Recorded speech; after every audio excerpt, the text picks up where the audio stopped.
New tonight at 6, improving the relationship between Memphians and Memphis Finest. How one Mid-South group is working to restore the public's trust in the police department. Memphis Tiger fans packed the Tiger bookstore to get their paws on some exclusive merchandise. And a special guest was there to autograph it all. We'll take you to meet and greet with DJ Steffens coming up. Plus a facelift for a vital part of the National Civil Rights Museum. Why a few more nips and tucks are needed. Live from WATN TV in high definition, you're watching Local 24 News at 6. Tonight's top story, making amends with police. Good evening, I'm Jackie Orozco. Jeff has a night off.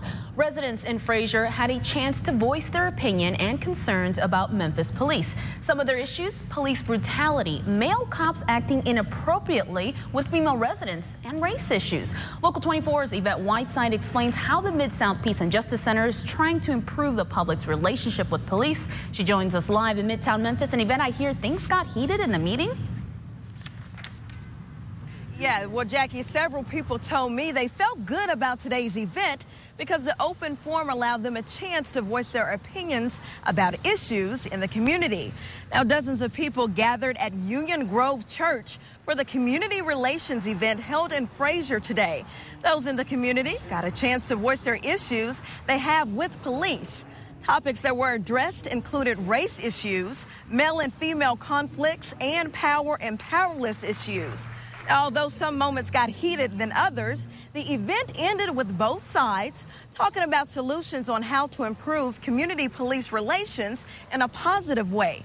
Organizers say the questions and issues from citizens will be sent to Police Director Tony Armstrong for review. Folks say they were pleased with today's event. Today's event, I think it was a very successful event, and I got a lot out of it because I got a chance to express myself. It's really great. It's really something to think about, you know what I'm saying? It gives us a chance to better ourselves. The CPR project will host another open forum for the public to discuss community issues on July the 13th. Live in Midtown, Yvette Whiteside, Local 24 News. Thanks, Yvette. New at 6, a violent morning across the Bluff City. 4 people shot, 3 dead. The first shooting happened just after 2:30 this morning at a home in South Memphis. Police were called to the 2300 block of Silver Cove. That's where they found 2 men shot. A 66-year-old was pronounced dead on the scene. The second victim, a 21-year-old man. He's at the med in critical condition. If you have any information that could help investigators with this case, you're asked to call Crime Stoppers at 528-CASH. About an hour and a half later from that shooting, officers responded to a third shooting at the drive-thru of an East Memphis McDonald's. In the 1300 block of Ridgeway, officers found a man with a gunshot wound. He died before paramedics arrived. Police say 2 men were at the drive-thru window when a man opened the rear door of their Jeep and tried to get in.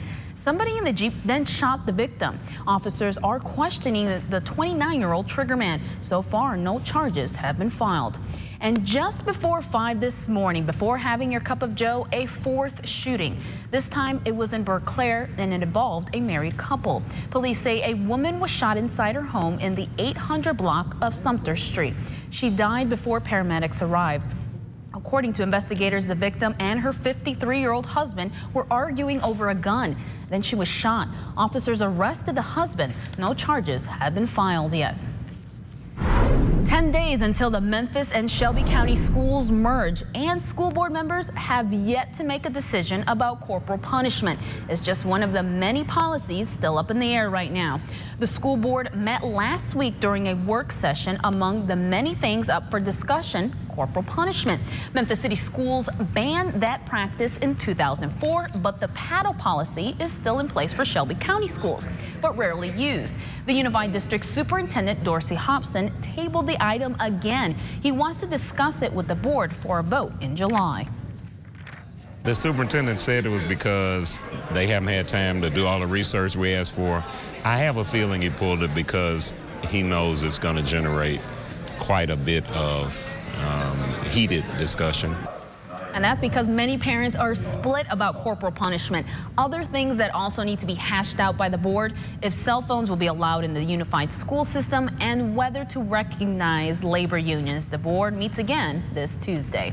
The push to de-annex Cordova is going strong. One group of residents have collected hundreds of signatures so far. The group is called Cordova's Voice. Members are trying to collect at least 44,000 signatures on a petition against the annexation of Cordova. They're hoping that will be enough for Memphis City Council to put the issue of annexation on the ballot and let the people vote on it. Members aren't slowing down either. The group has been going door to door collecting signatures since last week. This is pretty much just a grassroots effort for the citizens to finally get their voice heard because they never had one when they were annexed in the first place. So what we're trying to do is just get our voices out there so that we can actually get a choice on whether we want to be a part of the city of Memphis or not, and just pretty much hold our future in our own hands. You don't have to live in Cordova to sign. Anyone who's a registered voter in Memphis has a voice. If you want to join the effort, you can download the petition, collect signatures, and turn them in to the next Cordova's Voice meeting on July 11th. We made it easy for you too. Go to our homepage, localmemphis.com, and click on the Find It section.